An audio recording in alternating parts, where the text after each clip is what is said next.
ఈ బ్రహ్మాండం అనంతమైనది. Space, time, matter ఇవన్నీ ఈ బ్రహ్మాండంలోనే నిక్షిప్తమై ఉన్నాయి. మన భూమి ఈ బ్రహ్మాండంలో తిరుగుతున్న ఒక చిన్న రాయి మాత్రమే. అంటే మన మిల్కీవే గ్యాలక్సీలో ప్రెజెంట్ అయి ఉన్న 200 బిలియన్ నక్షత్రాలలో ఒక నక్షత్రం చుట్టూ తిరుగుతున్న ఒక చిన్న గ్రహం.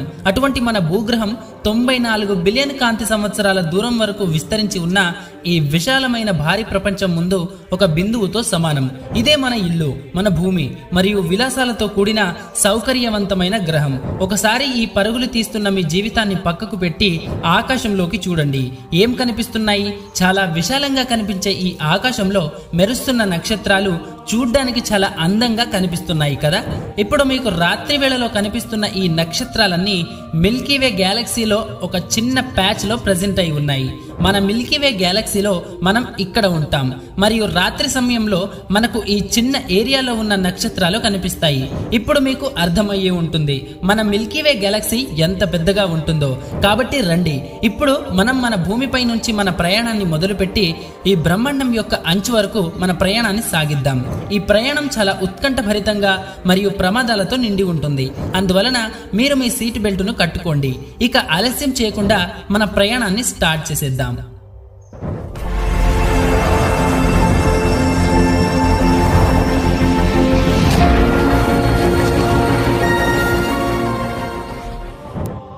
మనం భూమి నుంచి పైకి వెళుతున్న కొద్దీ మన భూమి చూడడానికి బ్లూ స్పియర్ లాగా కనిపిస్తుంది. ఇదే ఇంటర్నేషనల్ స్పేస్ స్టేషన్.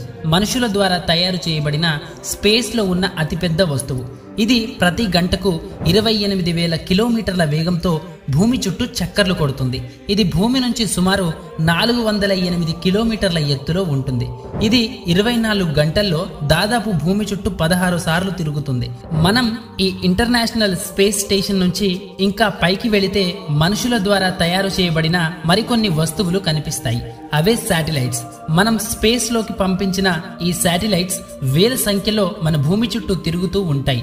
అంతరిక్షంలో ఈ శాటిలైట్స్ మన భూమి చుట్టూ చక్కర్లు కొడుతున్నాయి. మనం ఇంకా పైకి వెళదాం. ఇంత హైట్ నుంచి మన భూమి ఎలా కనిపిస్తుందో చూడండి. ఈ బ్లూ ప్లానెట్ చూడ్డానికి ఎంతో అందంగా ఉంది కదా. ఓకే, వెల్, ఇప్పుడు మనం చంద్రుడి పైకి వచ్చేసాం. కానీ మనకంటే ముందు ఇక్కడికి 12 మంది ఆస్ట్రోనట్స్ వచ్చి వెళ్లారు. వారిలో చంద్రుడి పైన కాలు పెట్టిన మొదటి వ్యక్తి నీల్ ఆర్మ్స్ట్రాంగ్. వారి కాలి ముద్రలు ఈ రోజుకి కూడా చంద్రుడి పైన చూడ్డానికి కనిపిస్తాయి. ఎందుకంటే చంద్రుడి పైన వాయుమండలం లేని కారణంగా ఈ ముద్రలు కొన్ని శతాబ్దాల వరకు ఇలానే ఉంటాయి. ఇప్పుడు మనం మన ఇంటి నుంచి సుమారు 4 లక్షల కిలోమీటర్ల దూరంలో ఉన్నాం. ఇక్కడి నుండి మన భూమి ఇదిగో ఇలా కనిపిస్తుంది. చంద్రుని యొక్క ఉపరితలం చూడ్డానికి ఒక బ్యాటిల్ ఫీల్డ్ లాగా కనిపిస్తుంది. ఇది గడిచిన కొన్ని సంవత్సరాల నుంచి ఎన్నో కామెట్స్ మరియు ఆస్టెరాయిడ్స్ ని ఎదుర్కొంటూ వస్తోంది. చంద్రుడి పైన ఎలాంటి అట్మాస్ఫియర్ లేని కారణంగా ఈ కామెట్స్ అట్మాస్ఫియర్ లో ఆగకుండా డైరెక్ట్ గా మూన్ ని ఢీకొంటాయి. కానీ అదృష్టవశాత్తు మన భూమికున్న అట్మాస్ఫియర్ స్పేస్ నుంచి వస్తున్న ప్రమాదాల నుంచి మనల్ని కాపాడుతుంది. ఇప్పుడు అంతరిక్షంలోకి కాస్త ఎక్కువ దూరం ప్రయాణం చేద్దాం. కాబట్టి దాహం వేస్తే కాసిన్ని నీళ్లు తాగండి. ఇది మన సౌర వ్యవస్థలో అత్యంత ప్రకాశవంతమైన గ్రహం వీనస్. దీన్ని భూమికి యంగర్ సిస్టర్ గా చెప్పుకుంటారు. ఎందుకంటే ఇది కూడా మన భూమిలాగా ఒక రాకీ ప్లానెట్. దీని గ్రావిటీ ఇంచుమించు భూమిలాగానే ఉంటుంది. కానీ ఈ గ్రహం ఎంతో భయంకరంగా ఉంటుంది. ఎందుకంటే ఇక్కడ వర్షం నిర్విరామంగా పడుతూనే ఉంటుంది. కానీ ఆ వర్షం నీరుతో కాదు, యాసిడ్ తో పడుతుంది. దీని అట్మాస్ఫియర్ లో కనిపిస్తున్న ఈ మేఘాలు అన్ని సల్ఫ్యూరిక్ యాసిడ్ తో తయారై ఉంటాయి. మన సోలార్ సిస్టమ్ లో వీనస్ మాత్రమే ఎలాంటి ప్లానెట్ అంటే ఇక్కడ చాలా ఎక్కువగా గ్రీన్ హౌస్ ఎఫెక్ట్ ఉంటుంది. సూర్యుడి యొక్క వేడి దీని పైకైతే వస్తుంది కానీ మళ్ళీ తిరిగి వెళ్ళలేదు. దీనివల్ల ఈ వేడి అంతా దీని అట్మాస్ఫియర్ లోనే ట్రాప్ అయి ఉంటుంది. ఈ కారణంగానే వీనస్ ప్లానెట్ ని మన సోలార్ సిస్టమ్ లోనే అత్యంత వేడిగా ఉండే గ్రహంగా చెప్పుకుంటారు. దీనిపై 464 డిగ్రీ సెల్సియస్ ల ఉష్ణోగ్రత ఉంటుంది. దీని యొక్క సర్ఫేస్ పైన చాలా ఎక్కువ అమౌంట్ లో లావా ఉంటుంది. ఇదే దీన్ని ఇంకా డేంజరస్ గా మారుస్తుంది. ఈ యాంగ్రీ ప్లానెట్ పైన అసలు ఏది కూడా సర్వైవ్ అవ్వలేదు. ఇప్పుడు మన ప్రయాణాన్ని ఇంకొంచెం ముందుకి కొనసాగిద్దాం. ఇదే సూర్యుడికి చాలా దగ్గరగా ఉండే గ్రహం మెర్క్యూరీ.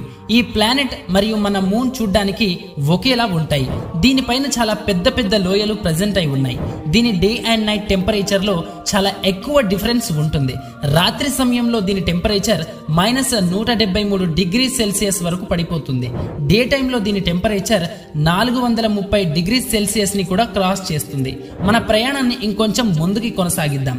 ఇతనే మన సూర్య భగవానుడు. తన వేడితో మన భూమి మీద జీవాన్ని నడిపిస్తున్నాడు. ఒకవేళ సూర్యుడే లేకుంటే మనం కూడా లేము. మన భూమి నుంచి 150 మిలియన్ కిలోమీటర్ల దూరంలో ఉన్న ఈ నక్షత్రం ఎంత పెద్దగా ఉంటుందంటే దీని లోపల కొన్ని లక్షల భూములను సరిపెట్టొచ్చు. సూర్యుడు ఎంత భారీగా ఉంటాడంటే దీని గ్రావిటీ మన పూర్తి సోలార్ సిస్టమ్ ని కంట్రోల్ చేస్తుంది. దీనిపైన లేస్తున్న ఈ హాట్ వేవ్స్ ఎంత పెద్దగా ఉంటాయంటే అవి కొన్ని వేల కిలోమీటర్ల ఎత్తు వరకు లేస్తాయి. కాబట్టి సూర్యుడి నుండి వచ్చే వేడి చాలా భయంకరంగా ఉన్నందున మనం ఇక్కడి నుండి వేరే గ్రహానికి సుదీర్ఘ ప్రయాణం చేద్దాం. ఇదే మన భూమికి అతి చేరువలో ఉన్న మంగళ గ్రహం. దీని నేల ఎర్రగా ఉన్న కారణంగా దీన్ని రెడ్ ప్లానెట్ గా చెప్పుకుంటారు. ఈ మంగళ గ్రహం గురించి తెలుసుకోవడానికి శాస్త్రవేత్తలు ఎంతో ఉత్సాహంతో పరిశోధనలు చేస్తున్నారు. శాస్త్రవేత్తలు ఏమనుకుంటున్నారంటే ఈ మంగళ గ్రహం మన యొక్క పాస్ట్ ప్లానెట్. శాస్త్రవేత్తల అంచనాల ప్రకారం ఒకానొక సమయంలో మార్స్ ప్లానెట్ పైన కూడా జీవ జంతువులు, సముద్రాలు మరియు నదులు ఉండేవి. దీనికంటూ ప్రత్యేకమైన వాతావరణం ఉండేది. కానీ ఇప్పుడు ఈ గ్రహం యొక్క పరిస్థితి పూర్తిగా మారిపోయింది. వైజ్ఞానికులు ఇప్పుడు ఈ మార్స్ పైన కనీసం బ్యాక్టీరియా రూపంలో అయినా జీవం ఉందేమో అని అన్వేషిస్తున్నారు. సైంటిస్టులు భవిష్యత్తులో దీనిపైన కాలనీస్ ని బిల్డ్ చేయాలని ఆలోచిస్తున్నారు. ఒకవేళ మనం మార్స్ మీదికి వచ్చామంటే దీన్ని చూడకుండా ఎలా వెళ్ళగలం? ఇక్కడ కనిపిస్తున్నదే మౌంట్ ఒలింపస్. ఇది అత్యంత పురాతనమైన ఒక పెద్ద అగ్నిపర్వతం. మార్స్ పైన ఉండే ఈ అగ్నిపర్వతం మన భూమి మీద ఉన్న మౌంట్ ఎవరెస్ట్ కంటే సుమారు 3 రెట్లు పెద్దగా ఉంటుంది. మరియు ఇది మన సోలార్ సిస్టమ్ లోనే అత్యంత ఎత్తైన పర్వతం. ఒకవేళ మనం మార్స్ పై నుంచి మన భూమిని చూస్తే ఇదిగో ఇలా కనిపిస్తుంది. ఇక్కడి నుండి మన ప్రయాణం ఇంకొంచెం భయంకరంగా ఉండబోతుంది. ఎందుకంటే ఇప్పుడు మనం ఆస్టెరాయిడ్ బెల్ట్ లోకి ప్రవేశించబోతున్నాం. ఈ ఆస్టెరాయిడ్ బెల్ట్ మార్స్ మరియు జూపిటర్ కి మధ్యలో ప్రెజెంట్ అయి ఉంటుంది. ఈ ఆస్టెరాయిడ్ బెల్ట్ లో పెద్ద పెద్ద ఆస్టెరాయిడ్స్ సూర్యుడి చుట్టూ తిరుగుతూ ఉంటాయి. ఇందులో ఎంత పెద్ద పెద్ద ఆస్టెరాయిడ్స్ ఉన్నాయంటే ఒకవేళ ఇవన్నీ కలిస్తే ఒక పెద్ద గ్రహమే ఏర్పడుతుంది. కానీ అలా జరగకుండా ఒక మహాశక్తి ఆపుతుంది. ఆ శక్తే జూపిటర్. జూపిటర్ యొక్క హై గ్రావిటీ ఆస్ట్రాయిడ్స్ ని ప్లానెట్స్ లాగా మారకుండా చేస్తుంది. జూపిటర్ మన సోలార్ సిస్టమ్ లోనే అతి పెద్ద గ్రహం. అందుకే దీనికి ఎక్కువ సంఖ్యలో మూన్స్ ఉన్నాయి. ఈ జూపిటర్ ఎంత పెద్దగా ఉంటుందంటే మన సోలార్ సిస్టమ్ లో మిగిలిన అన్ని గ్రహాలు కలిపినా కూడా అంత పెద్దగా ఏర్పడలేవు. ఇదే జూపిటర్ యొక్క గ్రేట్ రెడ్ స్పాట్. ఈ రెడ్ స్పాట్ అనేది చాలా సంవత్సరాలుగా ఇలానే ఉంది. ఇది చాలా విశాలంగా ఉండే ఒక తుఫాన్. ఈ రెడ్ స్పాట్ ఎంత భారీగా ఉంటుందంటే దీని లోపల 3 భూగ్రహాలను చాలా సులభంగా సరిపెట్టొచ్చు. జూపిటర్ ఒక గ్యాసియస్ ప్లానెట్. అందుకే దీని ఉపరితలం భూమిలాగా దృఢంగా ఉండదు. ఒకవేళ మనం విశ్రాంతి తీసుకుందాం అని జూపిటర్ పైన ల్యాండ్ అయితే మనం నిరంతరం జూపిటర్ లోపలికి వెళ్లిపోతుంటాం. కాబట్టి అలాంటి సాహసం మనం చేయకూడదు. జూపిటర్ ఇంత వైలెంట్ గా ఉన్నప్పటికీ దీని యొక్క మూన్స్ జీవనానికి అంత ఐడల్ గా ఉంటాయి. జూపిటర్ కి ఉన్న 95 మూన్స్ లో ఒక మూన్ పేరు యూరోపా. అది పూర్తిగా ఐస్ తో ఫ్రీజ్ అయి ఉంటుంది. శాస్త్రవేత్తల అంచనాల ప్రకారం ఈ గడ్డ కట్టిన ఐస్ కింద వాటర్ అనేది లిక్విడ్ ఫామ్ లో ఉంటుంది. లిక్విడ్ ఫామ్ లో ఉండడం అనేది జీవం ఉండే పాసిబిలిటీని ఇంకా పెంచేస్తుంది. దీని తర్వాత మన గమ్యం సోలార్ సిస్టమ్ లోనే ఎంతో అందంగా ఉండే సాటర్న్ దగ్గరికి. దీన్నే శనిగ్రహం అని కూడా అంటారు. ఈ శనిగ్రహాన్ని మన సౌర వ్యవస్థకు ఒక కిరీటంగా పరిగణిస్తారు. ఈ శనిగ్రహం చుట్టూ దాదాపు 146 మూన్స్ తిరుగుతూ ఉంటాయి. శనిగ్రహం యొక్క ఉపరితలం నుండి కొన్ని లక్షల కిలోమీటర్ల దూరంలో ఇవి ప్రెజెంట్ అయి ఉన్నాయి. ఆ మూన్స్ లో ఒక మూన్ పేరు టైటన్. దీనికంటూ ఒక ప్రత్యేకమైన వాతావరణం ఉంటుంది. దీనిపైన గాలి ఉంది, వర్షాలు కూడా పడతాయి. దీనిపైన కాలాలు కూడా మారుతాయి. అలాగే దీనిపైన నదులు, సముద్రాలు కూడా ఉన్నాయి. ఇది చూడడానికి భూమిలాగానే ఉంటుంది. కానీ దీనిపైన ఉండే ఈ నదులు సముద్రాల నీరుతో కాకుండా లిక్విడ్ మరియు నేచురల్ గ్యాసెస్ తో నిండి ఉన్నాయి. ఒకవేళ ఈ నేచురల్ గ్యాసెస్ ని ఎలాగైనా భూమి మీదకు తీసుకువస్తే కొన్ని వేల సంవత్సరాల పాటు మన నగరాలను ప్రకాశవంతంగా మార్చవచ్చు. ఇప్పుడు మనం మన భూమి నుంచి ఎంత దూరం వచ్చేసామంటే ఇక్కడి నుంచి మన భూమి ఒక చిన్న బిందువులాగా కనిపిస్తుంది. మనం అంతరిక్షంలో ఇంకా ఇంకా దూరం వెళుతున్న కొద్దీ మన భూమి కనిపించకుండా పోతుంది. దీని తర్వాత మనకు యురేనస్ చూడ్డానికి కనిపిస్తుంది. ప్రాచీన కాలంలో మన దగ్గర యురేనస్ మరియు నెప్ట్యూన్ గురించి ఎలాంటి ఇన్ఫర్మేషన్ లేదు. మన సోలార్ సిస్టమ్ లో ఆఖరి ప్లానెట్ నెప్ట్యూన్ తోనే మన సోలార్ సిస్టమ్ పూర్తి అవ్వదు. నెప్ట్యూన్ ని దాటి ఇంకా ముందుకి వెళ్ళగలిగితే క్యూపర్ బెల్ట్ లోకి ప్రవేశిస్తాం. ఇది మనం చూసిన ఆస్ట్రాయిడ్ బెల్ట్ కన్నా 200 రెట్లు విస్తరించి ఉంది. గ్రహాల జాబితాలో నుండి తొలగబడ్డ ప్లూటో కూడా ఈ క్యూపర్ బెల్ట్ లోనే ఉంటుంది. ఈ క్యూపర్ బెల్ట్ లో ఆస్ట్రాయిడ్ బెల్ట్ కంటే కూడా పెద్దగా ఉండే ఆబ్జెక్ట్స్ ఉన్నాయి. వాటికి ఉన్న గ్రావిటీ కారణంగా వాటికి మూన్స్ కూడా ఉన్నాయి.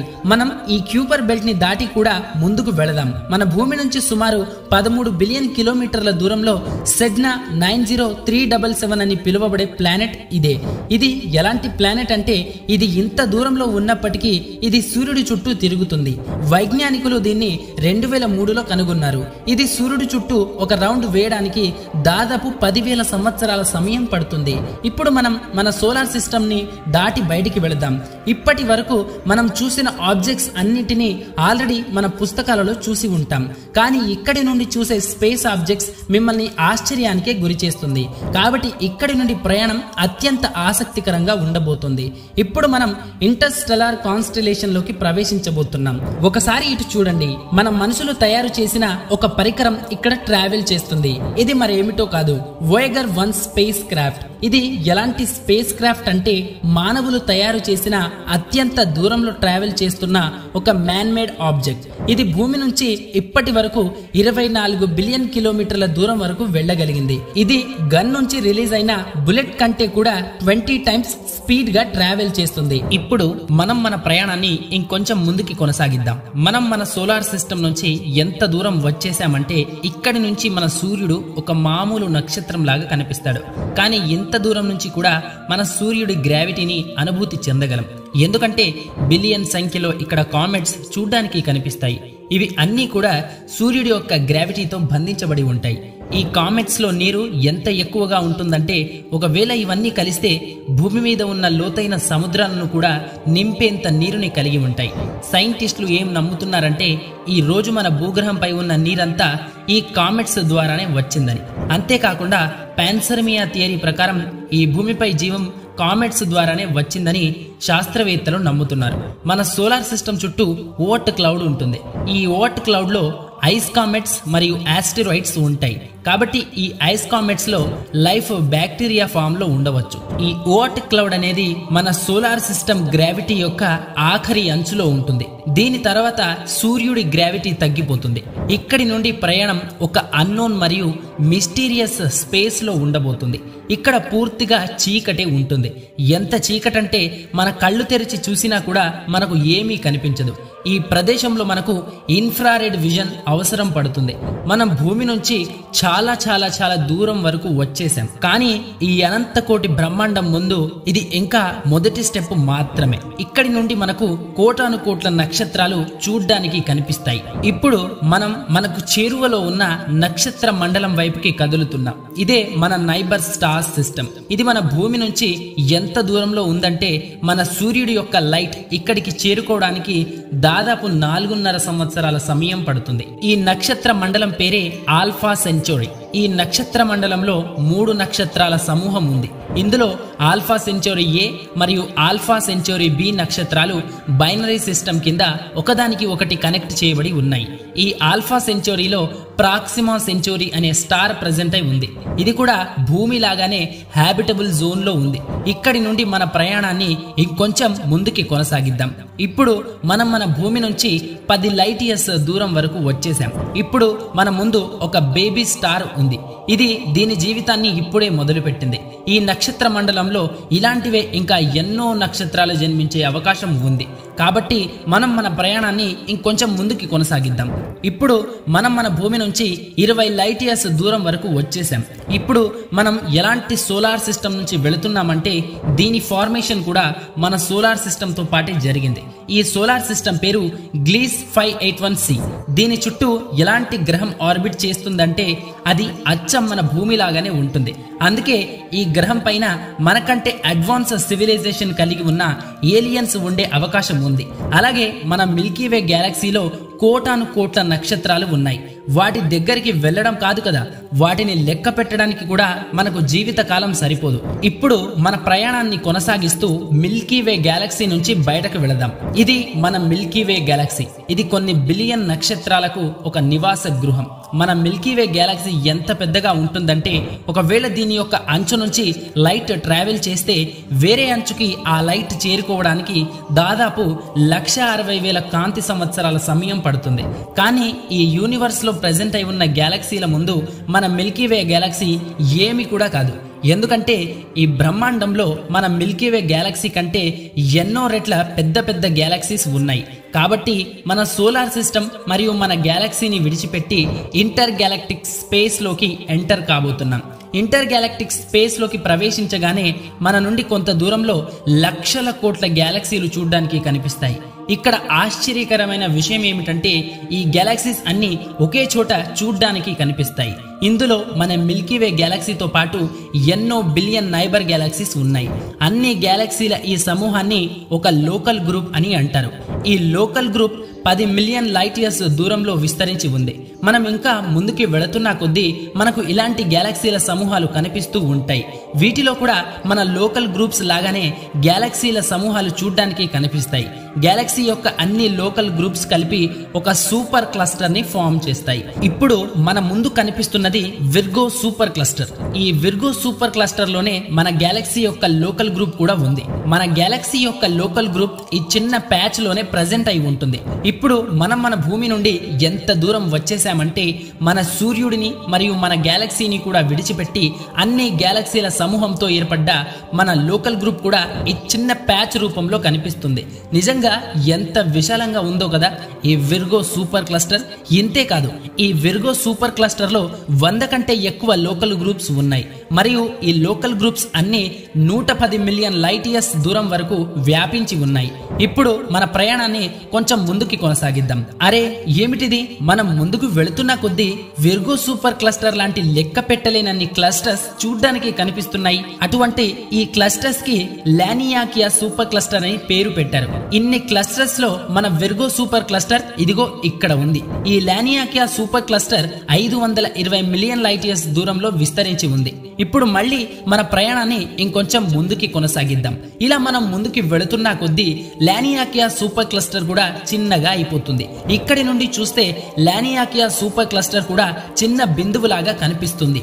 ఓ మై గాడ్, వీటిని చూడ్డానికి మన 2 కళ్ళు కూడా సరిపోవు. వీటిని చూస్తుంటేనే మతి పోతుంది. అయినా సరే మన ప్రయాణాన్ని మనం మధ్యలో ఆపకుండా ముందుకు వెళదాం. ఇదే మన అబ్జర్వబుల్ యూనివర్స్. ఇందులో మన లానియాకియా సూపర్ క్లస్టర్ ఒక చిన్న బిందువు రూపంలో కనిపిస్తుంది. అయితే ఇంతటితో మన ప్రయాణం ముగిసినట్టేనా? మన యూనివర్స్ యొక్క సైజ్ ఇంతే ఉంటుందా అంటే నేను ఇప్పుడే చెప్పాను, ఇది అబ్జర్వబుల్ యూనివర్స్. ఈ బ్రహ్మాండం గురించి మనకు ఏం తెలుసో అది ఇక్కడి వరకు మాత్రమే తెలుసు. బహుశా దీని తర్వాత కూడా ఈ బ్రహ్మాండం విస్తరిస్తూ పోతుంది. కాబట్టి శాస్త్రవేత్తల అంచనాల ప్రకారం మన యూనివర్స్ లాంటివే ఇన్ఫినైట్ యూనివర్స్ ఉండే అవకాశం ఉంది. అంతేకాకుండా ఈ అనంత కోటి బ్రహ్మాండంలో మన బ్రహ్మాండం సముద్రంలో ఒక చిన్న చాప లాంటిదై ఉండవచ్చు. ఇప్పుడు ప్రచారంలో ఉన్న మల్టీవర్స్ కి అస్తిత్వం ఉందో లేదో ఎవరికీ తెలియదు. కానీ ఈ అబ్జర్వబుల్ యూనివర్స్ మాత్రమే ఎండ్ పాయింట్ కాదు. దీని బయట కూడా ఏదో ఒకటి ఖచ్చితంగా ఉండే ఉంటుంది. అది ఏమిటన్నది మనకు తెలియదు. అలాగే దాని గురించి ఎలాంటి ఆధారాలు కూడా లేవు. ఈ జర్నీ మీకు ఎలా అనిపించిందో కింద కామెంట్ సెక్షన్ లో తప్పకుండా తెలియజేయండి. మరో వీడియోలో మళ్ళీ కలుద్దాం. అప్పటి వరకు మన వీడియోస్ ని చూస్తూ ఉండండి. Thank you for watching.